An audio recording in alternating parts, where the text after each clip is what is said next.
Hey, it's Pastor Bob here. This is part 4 of a series entitled Defeating the Enemy Within. Have you noticed the world feels angrier by the day? More divided, more hostile?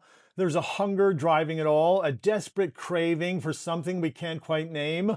So we chase power, we demand control, we plot to get even, but none of it satisfies. Remember that crowd on the mountainside? They had the same spirit.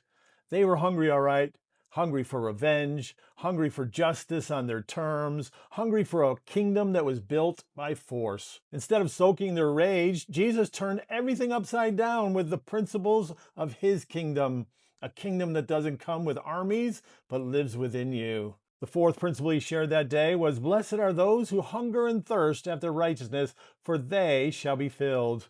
And you see, now when Jesus says righteousness, he's not talking about religious performance. The religious leaders of the day had that market cornered, praying on street corners, checking every religious box, looking holy on the outside. But Jesus said their righteousness was not enough. Why? Because it was all external.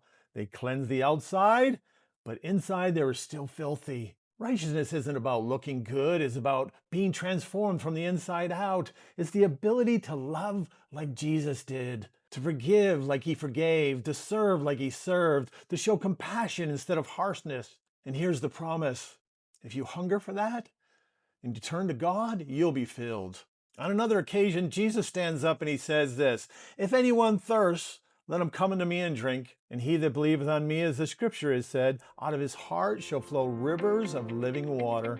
Are you hungering for something better than this world offers? Are you hungry to love like Jesus did and break this vicious cycle of hatred? Notice the invitation: if you thirst, come to him and drink. Believe, trust his ways. And out of your life, out of your heart will flow rivers of living water, forgiveness instead of resentment, kindness instead of cruelty, and love instead of hatred. This isn't about trying harder. It's about opening your heart and letting Jesus fill you up from the inside out.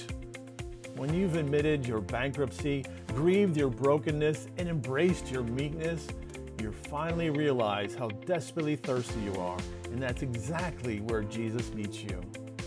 Blessed means happy or flourishing are those who hunger and thirst after righteousness, for they shall be filled.